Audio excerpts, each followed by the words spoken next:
Whenever you're ready, you can go. It's quick. We'll set up. We're going to talk about groundwater modification and containment.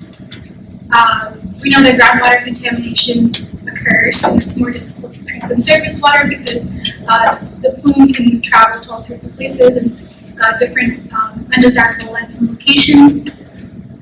Basically, containment is an important in situ step which stops the plume from traveling further and prevents the problem from escalating. And it's usually followed by other treatment methods like groundwater modification, which is another in situ step which treats the plume in place. It can basically be divided into three types. The first is isolation and containment, which could neither be passive or active. One method in this realm is slurry walls, which you can see in the figure here. Basically, the wall has to have high plasticity. It has to be able to not break when the plume hits it, and a low hydraulic conductivity, obviously, because we don't want the plume to pass through it. Sometimes it has to be going around 360 degrees around the plume, depending on the scope of each individual plume, because we don't want the plume to go around the wall. It can be capped on top because we don't want it to escape through the top and into the air if it's an L apple. It can either be floating or keyed in. In this figure, we see a keyed-in slurry wall, which means it connects with the bedrock. This is usually for dean apples because the plume's going to go down near the bedrock, and we don't want it to escape from the bottom. If it's an elm apple, you can build a floating wall, which means it doesn't go to the edge of the bedrock, because if the plume is not going to go down anyway, so you don't need to stop it there. One downside is that the plume could potentially react with the wall. And these are some of the types that the slurry walls can be built up: bentonite clay in soil, and sometimes bentonite is mixed with cement. Here in the figure in the bottom, we see how the intricacies usually look. Comes from a very important source. Tortural resonance. Usually the inside the backfill, the blue region is filled with 2% bentonite, and the outside has a higher concentration of bentonite, 5%. And the middle red part is usually something even more impermeable. This could be a sheet pile. Sheet piles could also in itself be a different method of containment. And these usually have joints that are sealable because we want to make it watertight. We don't want any of the contaminant passing through it. The only risk is that it may crack the octocludes and material causes.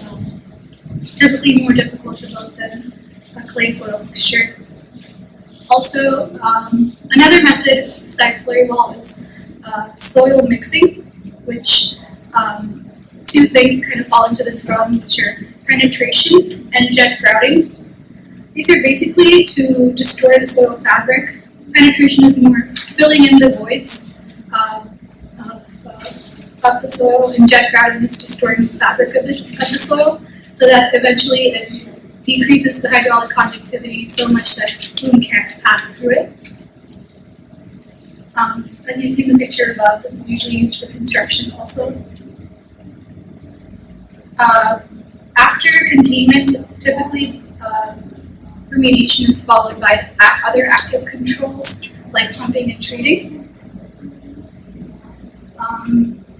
Another type is stabilization and solidification, which is more than just containing and keeping the plume from traveling. Stabilization is a type of in situ transformation. This chemically and physically transforms the contaminant either based on its toxicity properties or its solubility properties. Solidification is basically creating a solid mass that can be taken out and thereby removing the contamination plume. One type under this realm is in situ vitrification, which I'll just briefly mention. It's passing electric current through soil to heat and melt it, and eventually it makes it a solid glass-like material which traps the contaminants.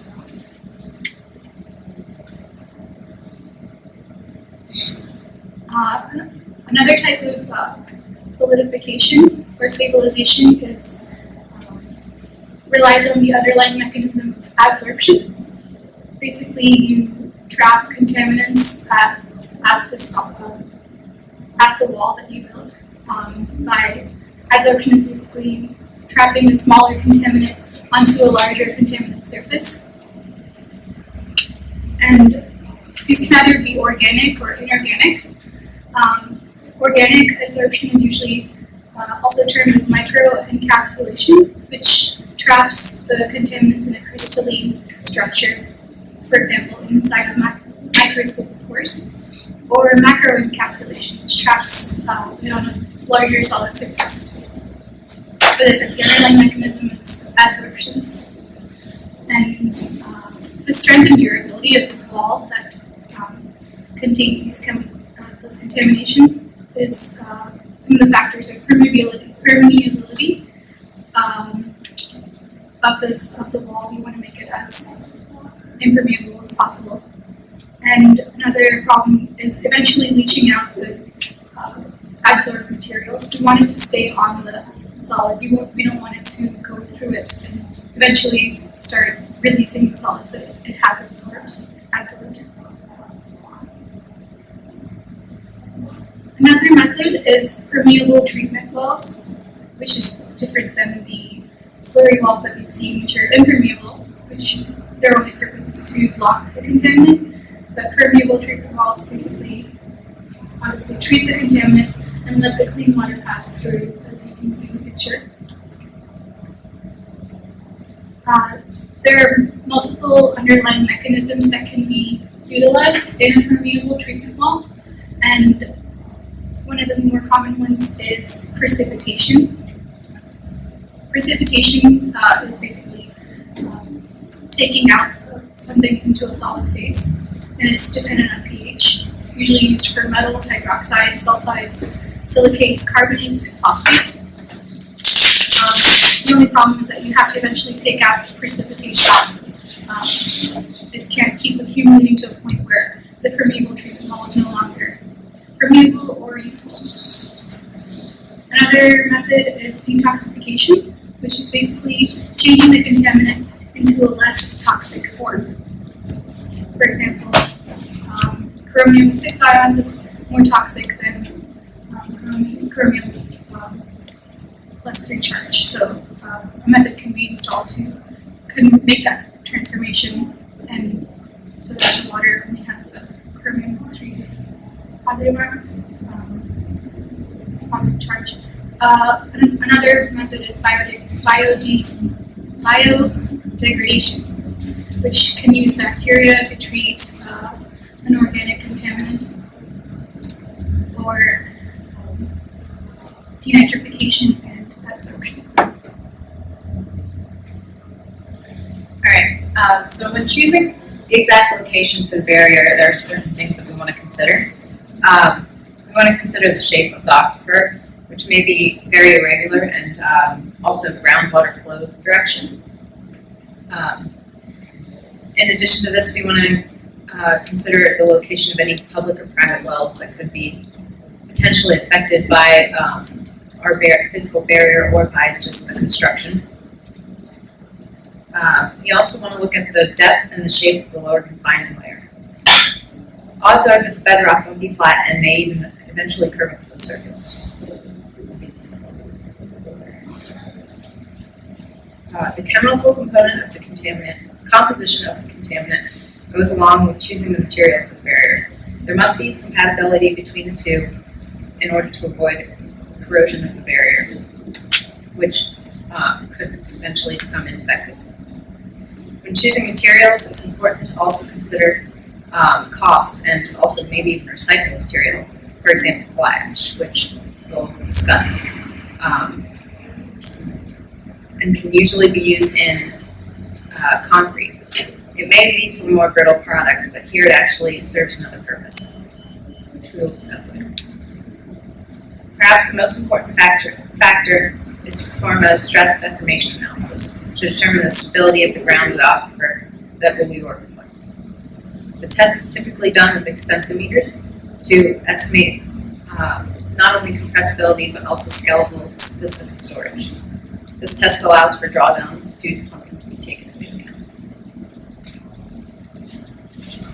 Okay, so our contaminant is made of the L-naples or D-naples, and if an L-napple is if the contaminant is an L-napple and floats on the surface, then physical barriers like sheet piling are almost always used to control the migration of the contaminant, not just to contain it.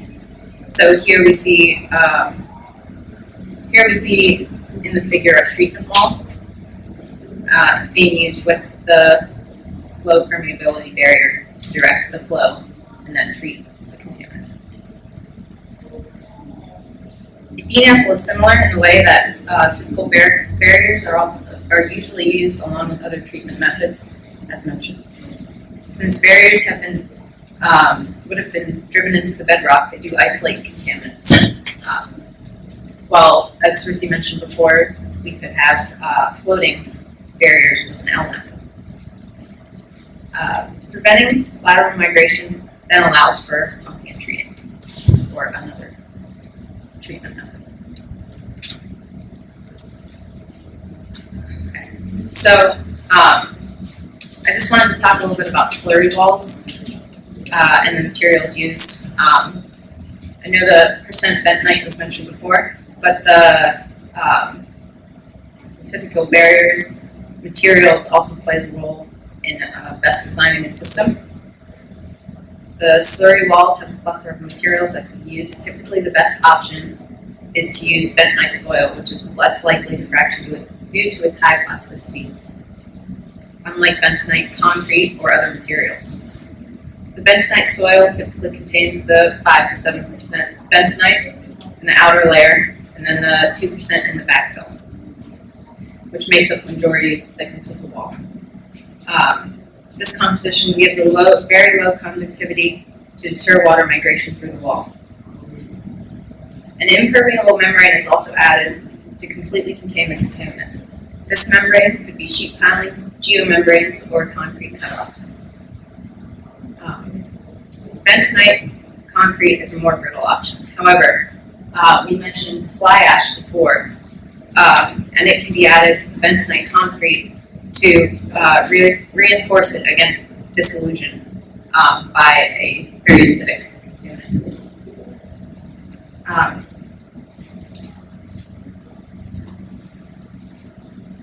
It would reduce the degradation with a sulfate or an alkali silica reaction.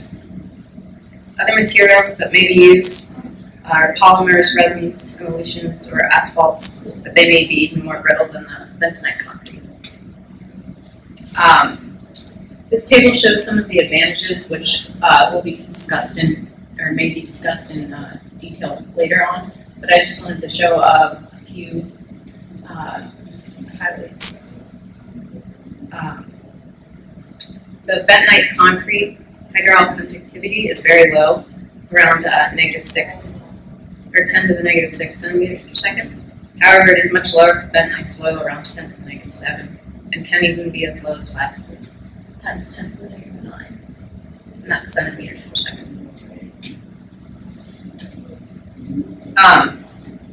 As far as grouting goes, penetration and jet grouting are similar in the fact that they are both used to also structurally reinforce unstable ground. And the ideal location for penetration or jet grouting would be in soil that has very low plasticity, or even it's very brittle itself. And for further structural reinforcements, columns could be overlapped in jet grouting. And the grout, on average, ranges from about 10 to the negative 5 to 10 to the negative 8 centimeters per second. And this next table shows a specific breakdown of grouted materials and their hydraulic conductivities. The dots show the usual range of hydraulic conductivity for injection, and the arrows show residual hydraulic conductivity for treated soils. And it's important to note that this is in meters per second, not centimeters per second, as the gravels or cements are at the higher end of the scale, about 10 to the negative 2 meters per second of hydraulic conductivity, and the injection conductivities remaining all pretty much lie within the sandy soil section, as labeled here, from ranging from about 10 to the negative 2 to 10 to the negative 5 meters per second. However, we can also see the usual range of hydraulic conductivities for the treated soils go further to the right, even to as far as 10 to the negative 7 meters per second. And that's labeled as silts here.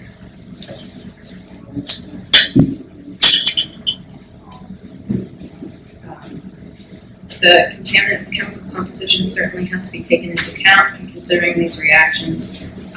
pH was mentioned before, and here is a little bit more detail.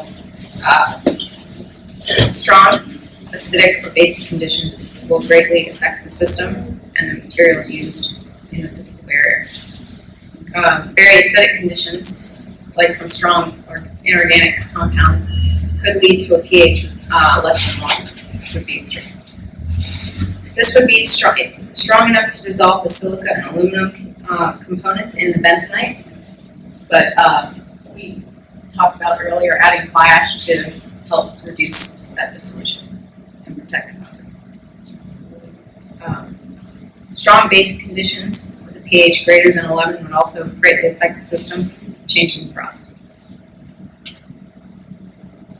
And then real quick, some other factors that we have not mentioned that could greatly affect the physical barriers include shrinking of clay particles by some inorganic salts and certain organic compounds.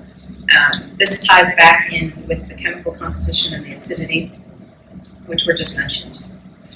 Freezing and thawing of the ground could cause fractures in more brittle materials used in most any of the methods. It is usually difficult to evaluate the effectiveness of the barrier. However, sampling is key. And these methods only control lateral migration, not vertical migration, of like a contaminant like a deep. Okay. So, like we've been talking about, the field implementation consists of 3 categories of impermeable boundaries, stabilization and solidification, and permeable reactive walls. So for impermeable boundaries, it can operate in 2 ways. It can encompass the DNAPL source area of the barrier, or they can locally arrest dissolved plumes with barriers. And these design options are implemented through slurry walls, sheet piles, jet gravity, and pumping. So I'll talk more about slurry walls and jet gravity and just a little bit sheet piles and pumping. So sheet piles are constructed by driving prefabricated sections into the ground. Soil conditions may allow for sections to be vibrated into the ground instead of it being hammer driven. The full wall is formed by connecting joints of adjacent sheet pile sections in sequential installation. Sheet pile walls provide structural resistance by utilizing the full section. Steel sheet piles are most commonly used in deep excavations, although reinforced concrete sheet piles have also been used successfully. Groundwater pumping includes the removal of dissolved contaminants from the surface and containment of contaminated groundwaters to prevent migration. Groundwater pumping is used as a hydraulic barrier to prevent off-site migration of contaminant plumes. And the criteria for well-designed pumping system and treatment are dependent on the physical site characteristics and contaminant type. Actual treatment may include the design of a train of processes such as gravity, segregation, air strippers, carbon systems together, and carbon systems together to remove specific contaminants. Another component of any groundwater extraction system is the groundwater monitoring program to verify its effectiveness. Monitoring the remedial with wells and piezo meters allow the operator to make iterative adjustments to the system in response to changes in the subsurface conditions caused by the remediation. So a slurry wall is a subsurface barrier that impedes or stops groundwater flow. It consists of a mixture of soil, bitumen, clay, and water, like we said before, which is poured into trenches as a slurry. And they're used to contain contaminated groundwater, divert uncontaminated groundwater flow, and or provide barriers. And slurry walls are placed at depths up to 200 feet deep, varying in thickness from 2 to 4 feet. A backfill of weathered shells, sand, clays, or tills is necessary, and these vertical barriers must reach down to impermeable natural horizontal barriers, such as a clay zone, to effectively impede the groundwater flow.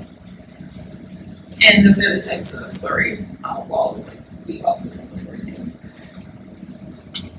So to construct a slurry wall, a soil bitumen wall, which is the most common one, it's typically excavated with a long reach excavator under a bentonite water slurry. Thus, there to stabilize this excavation without the need for conventional shoring. This allows the excavation to proceed to almost any depth, even well below the water table. Once the trench is completely excavated, a blend of soil excavated from the trench, dried bentonite, borrow soils, bentonite slurry, and any other necessary additives are mixed at the surface and placed into the trench-wide bulldozer or second excavator. The mixture is placed in a semi-fluid state, which allows it to flow into the trench and displace the trench slurry. And when the backfill operation is complete, the soil bentonite backfill consolidates slightly and behaves like a soft clay soil. So for the backfill, it can be blended using a variety of equipment. The most common and convenient method is to mix batches of backflow alongside the slurry trench using small excavators or bulldozers, and the resultant mix should look like a wet concrete and is placed into the trench with an excavator. And the most important property of the soil bentonite backfill is low permeability. Typically, the backfill has a permeability in the range of 10 to the negative 6 to 10 to the negative 8 centimeters per second. Environmental projects often require permeability less than 10 to the 7 centimeters per second, but levee or dewatering project might require permeability less than 10 to the negative 6. The backfill also has a low strength and will remain soft in the range of 300 psf for the design life. The backfill performs well when exposed to pure phase contaminants or impact groundwater. This is because most of the matrix is composed of inert and solid materials. The most important variables in a soil bentonite mix design are the bentonite content and the grain distribution. Design mix studies are frequently used to determine whether the site contamination will affect the permeability enough to justify increased bentonite content or other mix modifications. So gravity methods include particulate grouts or chemical grouts. Particulate grouts are clay, lime, fly ash, and cement, and then chemical grouts include bitumen, resins, and silicates. So jet grouting is a type of gravity system, and it uses high velocity fluid jets to construct cemented soil of a variety of geometries into the ground. And keep with it.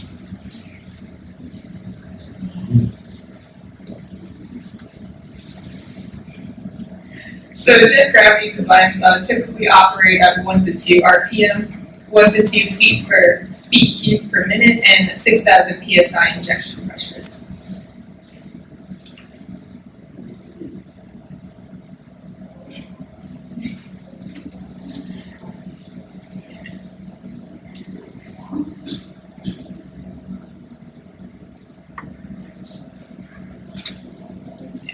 So initially, the area where the soil has to be treated is chosen, and a hole is drilled into the required depth. The depth depends upon how deep the weak subsoil is.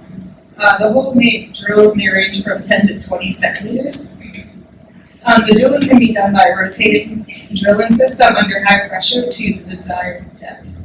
The next step is to place the equipment over the drill hole to conduct the injection process. And the equipment consists of a jet grouting string of almost 7 to 10 centimeters in diameter.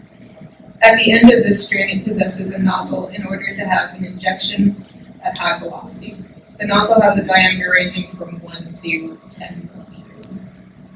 The string is raised and rotated slowly to seal the whole column surface with soil in the fluid system that has been injected.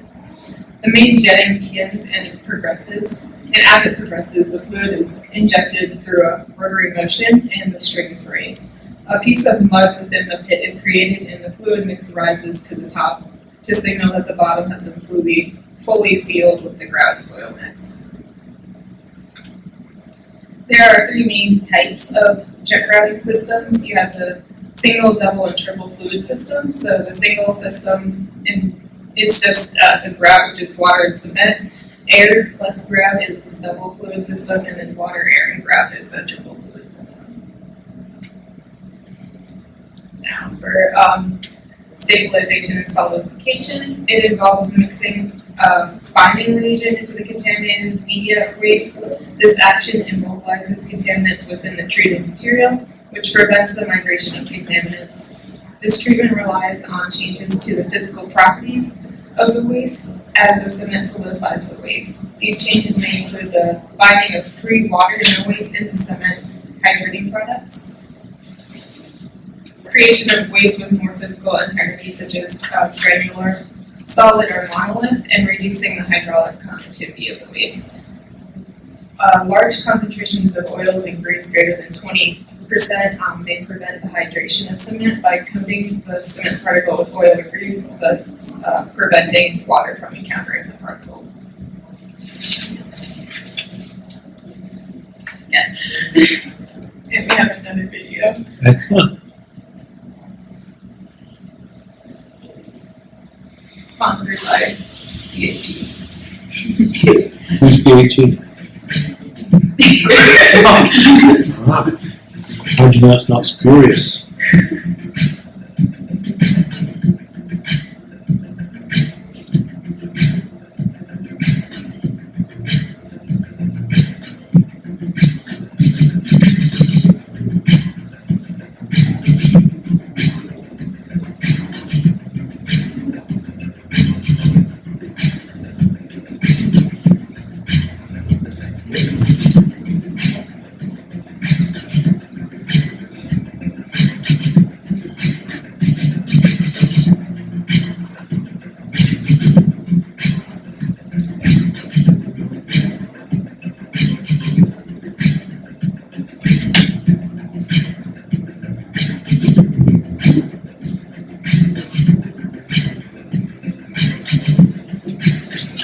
Is this your ground level, or is it just construction project? Yeah, just for the stabilization. Solidification.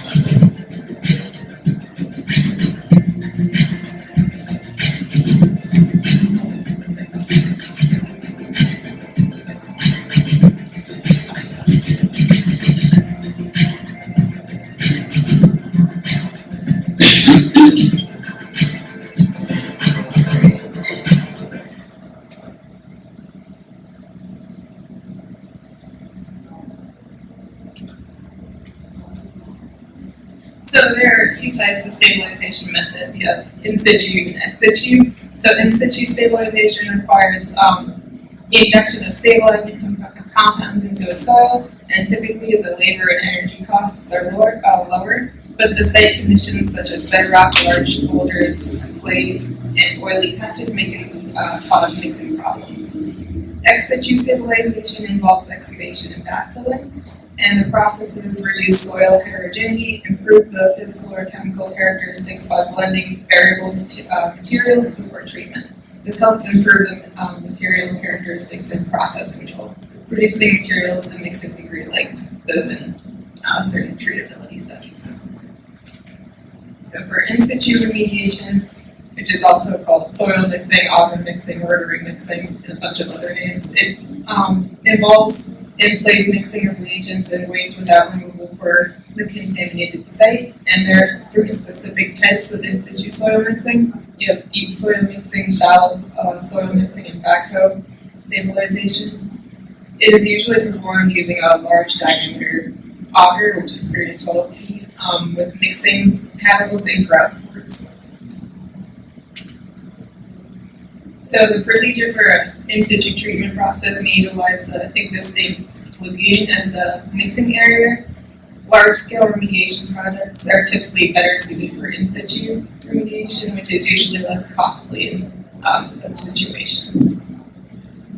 From a regulatory standpoint, in situ treatment does not trigger the land disposal restrictions. So the following general steps include addition of the reagent using mechanical or pneumatic application, mixing of the backhoe or an excavator under stability, until stabilization begins, and then the setting and gelling happens for 24 to 48 hours, and then there's off-gas treatment to collect hazardous vapors. And that diagram just shows deep in situ solidification and stabilization mixing, and the gas captive trap vapors. So Portland cement is the most common reagent used in situ stabilization and solidification, but others include blast furnace slag, fly ash, cement kiln dust, and bentonite. Ex situ processes are typically performed on site using mobile mixing equipment. Small batches of waste may also be mixed in drums. Alternatively, area mixing, which I will talk about, may be implemented in which waste and reagents are mixed in layers at the final disposal site. Ex situ processes provide better control over reagents, mixing, and sampling. They are more practical for shallow sites or sites without access for large machinery. Important considerations for ex situ mixing include swelling during mixing, which can double the original volume of the waste, and the generation of harmful odors, dusts, and especially vapors that are difficult to capture.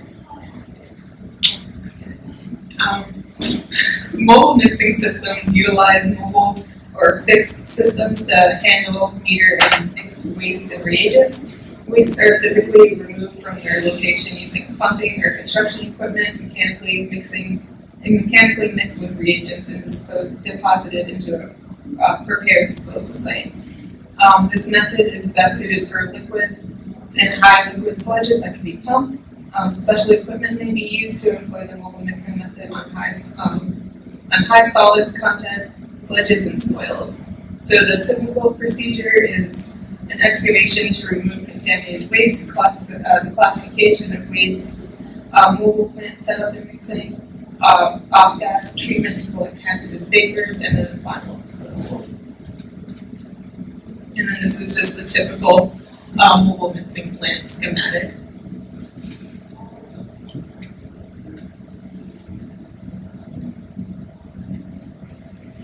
Toxic and hazardous liquids and sludges are often disposed on site in drums. In drum solidification and stabilization methods aim to use existing drums as both mixing vessel and storage container for hazardous waste. When possible, reagents are added directly to the drum. However, because headspace requirements include 30 to 50% of drum volume, and because drum integrity degrades over time, additional drums may be required.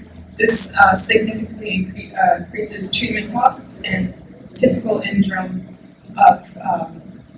processes involve evaluation and identification of the contents in each drum, evaluation of the drum condition and headspace, the preparation of materials, handling location, including concrete pad or gravel surface, chemical storage, and mixing equipment. Addition and mixing of solidification and stabilization chemicals using mixers or propellers. placement of drums and secure area for carrying, addition of inert material to any remaining headspace, and replacement of top to each drum. And final disposal of drums. Lastly, there are permeable treatment walls. Permeable treatment walls are installed down gradient from or in the flow path of a contaminant flume. The contaminants in the flume react with media inside the barrier to either break the compound down into harmless products or immobilize the contaminants by precipitation absorption. Permeable treatment walls can be an economical alternative for applying chemical reagents, and they can be installed using a biopolymer slurry trenching method, shallow soil mixing, or conventional open cut trenching. And they can be installed at depths of 70 feet or more, even under high groundwater conditions. The permeability of the application is controlled so the wall exhibits hydraulic conductivity specific to the surrounding native soils, which allows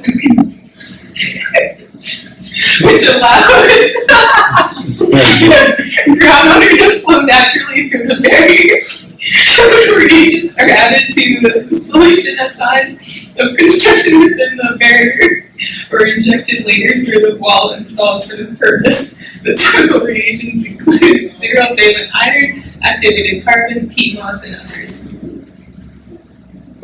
Zero-valent iron is an oxidized compound that passes electrons to contaminants when they come into contact with one another. Zero-valent iron treats contaminants such as organic halogenated hydrocarbons, and the reaction tends to degrade or precipitate out contaminants when reduced by the zero-valent iron. One method of constructing a permeable treatment wall is by using a vertical hydrofracking, which allows the permeable treatment wall to be placed deeper than excavation or slurry-supported trenches. For example, continuous walls reactive material can be placed deeper than 90 meters and up to 0.2 meters thick with hydraulic fracturing. This method will be ideal in urban areas for deep contamination because this method doesn't disrupt the surface as much as trenching.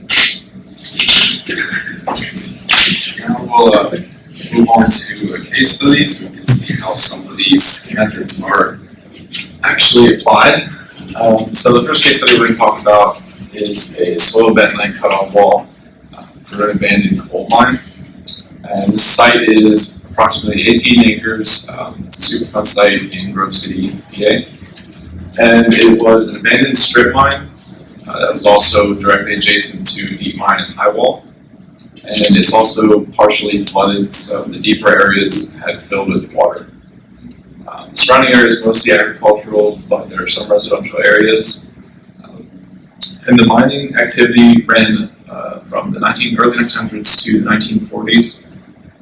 But then from then on to 1978, it was basically an industrial dumping site. So there were a ton of different wastes that were found there, including foundry sand, slag, scrap metal, wood, paper, plastic, and drums of many different kinds of waste, but they were already removed before this project had begun. So they basically didn't know what exactly was in them at first, but they could see the remnants of their contamination there. And in 1984 it was added to the national priority list, and the list of contaminants found, benzopyrene, dimethylamine, chromium, lead, nickel, TCE, vinyl chloride, and arsenic. The EPA had concluded that the site had contaminated groundwater, and there were reported contaminations in the nearby residential wells. Most of the waste was deposited below the water table, so the flooded area of the mining operation had been contaminated with the waste. On-site waste material was also considered to be a thermal contact risk, so they couldn't allow anyone near it. It was a hazardous risk for them. And the contaminated groundwater migration was considered to be a future risk, even though it was already spread to the local areas and they didn't want it to go any farther.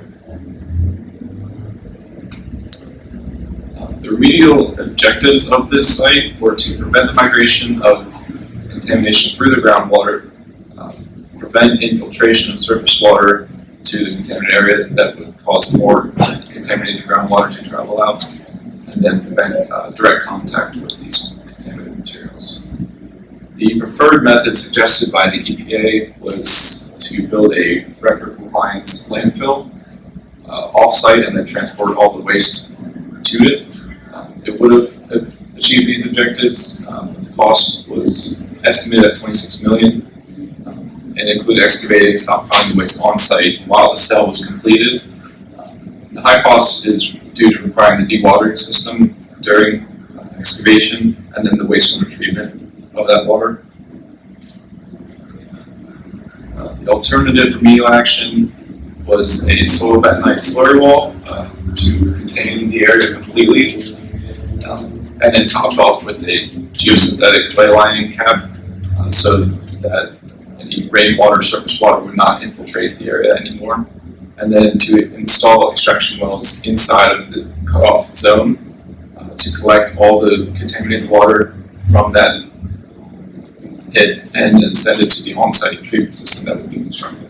And this lowered cost because they didn't have to build another basically pit in the ground, the compliance landfill, and excavate and transport material. They basically just cut it off around it and cap it off. But at first, EPA would not approve this unless certain conditions were met. They had to verify that the coal seam underclay would be along the entire slurry wall location, just so that, as we talked about earlier, with keying in the slurry wall, that there would be some sort of containment underneath it, so the contaminants could not go underneath. They'd also have to demonstrate the remedy could control damage to the cutoff wall due to subsidence. Since it was in an old mining area, there was a lot of voids in the surrounding area, so they didn't want any mining subsidence to break down the slurry wall if that would occur. And it demonstrated the remedy would not adversely affect the mine pool and had a reasonable cost, which it was much lower estimated cost than the original proposal. So the site was not ideal at first for slurry wall technique due to the deep mine and high wall side had a lot of voids and they were as high as about 8 feet. So the injection grouting is the technique they chose to take care of that. It was injected to fill the voids, contain the slurry wall on the side that they have all those voids, and it would protect the slurry wall at that end and the cap from damage in case the mine subsided. So there were 3 parallel lines of grouting using air rotary drilling rigs, and the grout mixture was prepared to 100 psi minimum strength. And then you should be able to see in this picture, the slurry wall itself was then heated into either the Brookville coal underclay or the Homewood sandstone to create the confining zone underneath.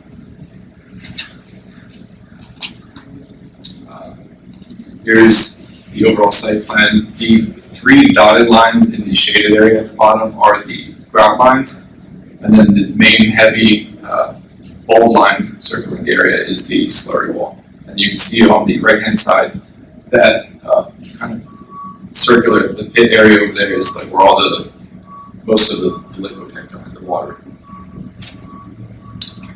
And this is just a zoomed in area of the 3 grout lines again.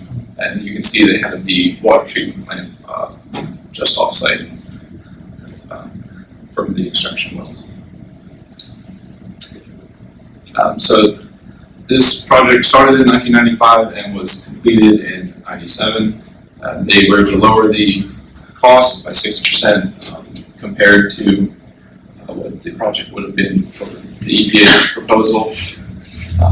And it also illustrated the ability of the slurry cutoff walls to be effective even in an area like an abandoned mine that had a lot of void space and unpredictable ground structure.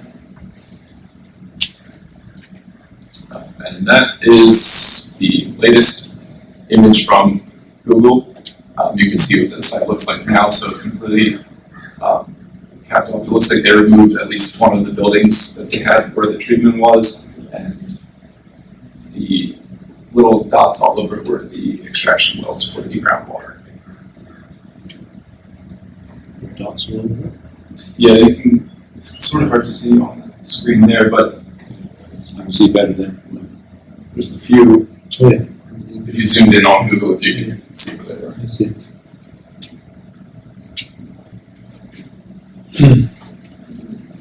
So I also did a case study on Ellis Street site, which is in Mountain View, California. It was about a 5-month project in 1987. The total area was about 1,000 feet by 840 feet, so it's a pretty large area. And the property was owned by the Raytheon company. It was a semiconductor producer, and it was actually a part of the EPA National Priority List. The interesting thing about this site was that while the construction, it was an operating facility, and because of that, like the equipment had certain sensitivities to vibrations and dust. And then just to give you a little bit more information about the area, it was immediately like a paved area around it, and then the western half, as you can see in this picture, was mostly undeveloped. So another interesting part about this site was that, so the one that they were working on was the Ellis Street site on the bottom left. However, there were already established slurry walls at the 3 other existing sites, but those are mostly for dam cutoffs and deep open excavation projects from previous construction projects. And then the Ellis Street site, they refer to it as a business park environment, which made it a little bit harder and more restrictive. So on a preliminary investigation, they had 200 boreholes and 100 monitoring extraction wells, and then they found that the consistency of the soil was medium to dense, that was interbedded with clay, silt, sands, and gravels, and the contaminants were TCE and 1250 CE, and they found that there was more contaminants in the water because there was less than 37 ppm in the soil. However, there was about less than 200 milligrams per liter in the groundwater. And it was actually found that, so the remedial objectives were to stop further migration of the chemicals in the aquifer system below and to facilitate the removal of possible chemical sources from the saturated zones beneath. So they decided that the best way to deal with the situation was to create a slurry wall with pumping within the contained area. And with this, they wanted to maintain an inward and upward hydraulic gradient. And this was to stop any lateral or vertical migration of the contaminants. They felt that this was the best way to protect the existing aquifer system.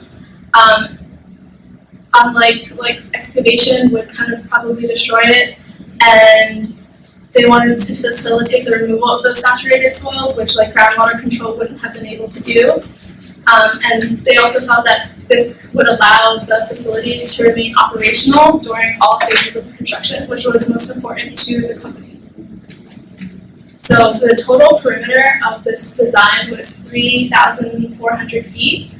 And they also found that the maximum hydraulic conductivity to make this system effective was 1 × 10⁻⁷ centimeters per second. And a lot of other things that they had to keep in mind was utility protection during construction, since they wanted to remain operational so that they could continue all of their semiconductor production.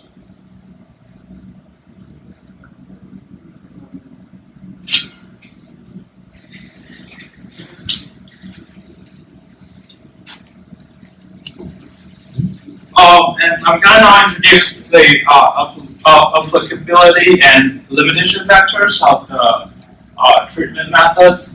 And I'm focusing on 3 particular type, and they are slurry walls, sheet pile, and the permeable treatment walls. For the slurry walls, we know that it can be constructed to a maximum depth of 200 feet, and the thickness is 2 to 4 feet. But for the construction, it must reach down to an impermeable natural horizontal barrier to effectively impede the groundwater flow. So by creating a slurry wall, we're basically creating a isolated space that traps the contaminant in a specific area, but it does not treat or destroy them. So even with a slurry wall, if you want to completely get rid of the contaminant, you would have to do further remediation. And test and monitoring. If the contaminant law contains strong acids, salts, or salt solutions, or contain organic chemicals, it's gonna eventually attack the bentonite mixture. So the wall has to be tested for the specific material used for the wall. And after construction, people have to continuously monitor the leakage as well ages throughout time.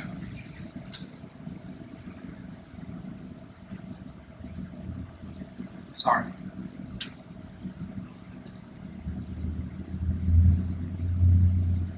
There is also seismic activities and pressure effect on this wall. If there's seismic activity and pressure build up onto this zone, it might eventually lose contaminant capacity. And also for the groundwater control, it has to be, as I said at the beginning, it has to be designed that groundwater does not flow underneath the wall. So as if you see the picture which appeared earlier, you have to reach the bedrock where a natural impermeable layer to prevent water from flowing. And also designing factor, for the equipment and methodology used to build this wall, these equipment and methodology have been very mature and they've been used for a really long time.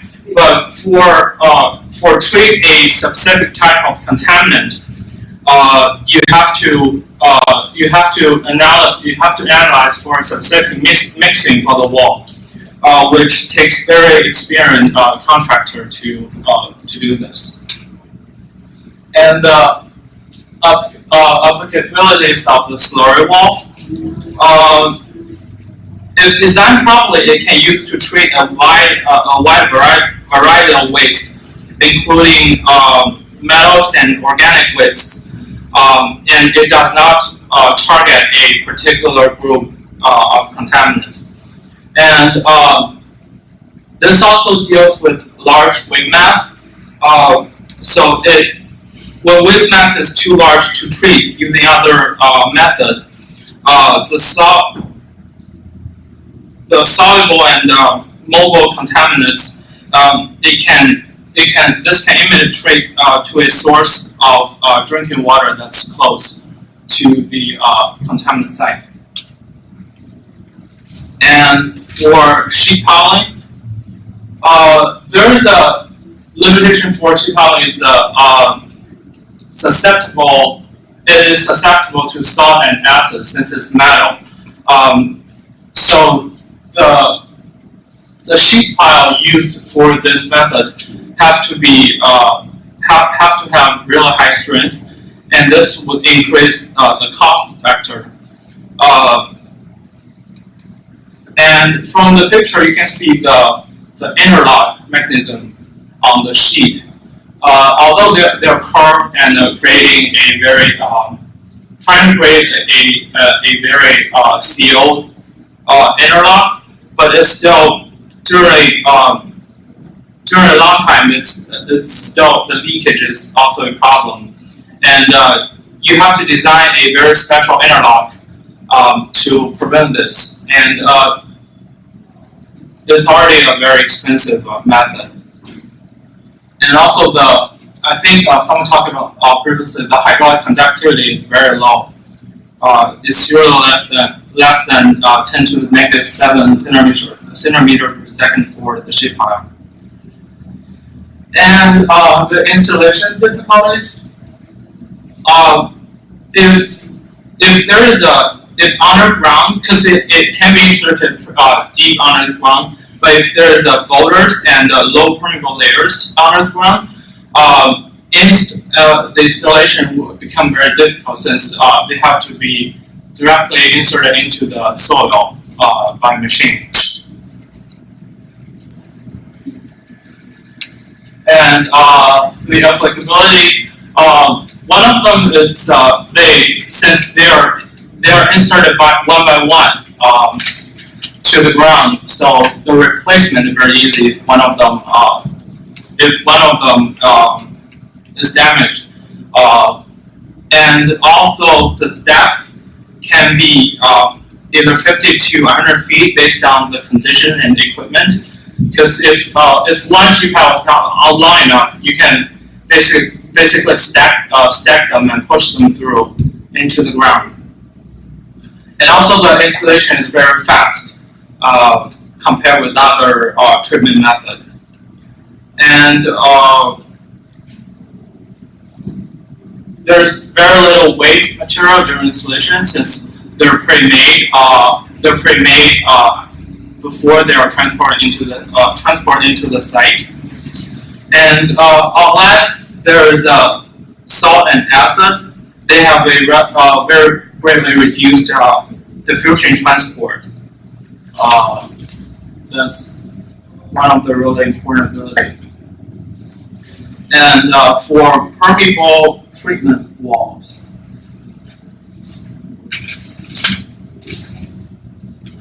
Sometimes they're also called permeable reactive barriers, PRB. One of the limitations is that it's very difficult for them to ensure a total capture of contaminant because they're permeable walls and there can be different types of contaminant in that zone. So it is also a very time-consuming method since it's passive. You require natural flow of the plumb, and the complete breakdown only occurs after the entire plumb travels through this barrier. So it takes many years for this, and monitoring system is needed if this thing is still working. Also, that's why we need to monitor because there can be reduced effectiveness over a long term. As metal, salt solutions, and biological activity builds up in the wall, the permeability can decrease a lot. And after there's gathered waste, and later. When they build up, there can be reactive material leach, which create contaminant from this contaminant treatment. And the installation difficulties, it's different from the sheet piles. They do require a good amount of work to have them installed into the ground. But for the applicability, they can treat a wide range of contaminants with no loss of groundwater, and also one of the major advantages is that they do not require energy after they're constructed. Because some treatment method they require a building near the site to run this treatment. But after this is installed.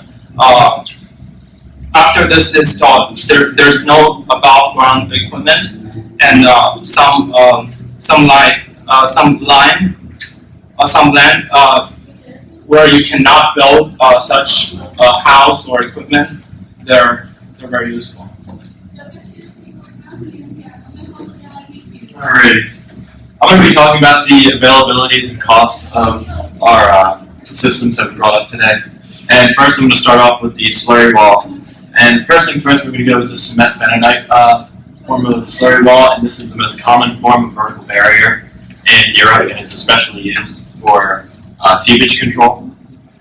Next we have our soil bentonite wall, which is the most common technique for contamination control in the United States. And then our soil cement bentonite wall, which we covered a little bit today, isn't really widely used at all. It's actually the most, or the least popular of the 3 slurry walls.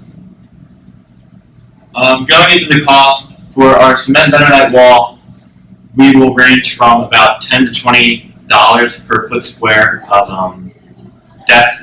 And this is also saying we have a 2 foot wide barrier that also drops about 100 feet into the ground. For our soil bentonite wall, under the same conditions as the cement bentonite wall, we're going to have a cost of about $5 to $7 per square foot. And these costs don't include the need for a chemical analysis, feasibility tests, and compatibility tests, which can easily vary your costs because it'll let you know what different kinds of material you have and how much material you need, and whether or not you need to make your barrier wider, deeper, such. Going to the availability of grouting now. These are best used in lower permeability soils, and different types of grouts will have different types of viscosity, and these different grouts are to be used for different permeabilities of the soil you have. So looking at this chart here, we see that a permeability of less than 10 to the negative 6 centimeters per second, you're going to count as ungroutable. Ranging from 10 to the negative 5 to 10 to the negative 6, you're going to be able to grout with difficulty, with grouts with the viscosity of less than 5 centipoise, and you're going to be ungroutable, which is just an additional cost to whatever you'll have in mobilizing equipment. The labor and grout materials for microfine cement grouts, it's going to cost about $130 per meter cube of treated ground, while for the silicate, it's going to cost about $200 per meter cube of the treated ground. And it's also to be noted that the sodium silicate grout is the more often used grout method too.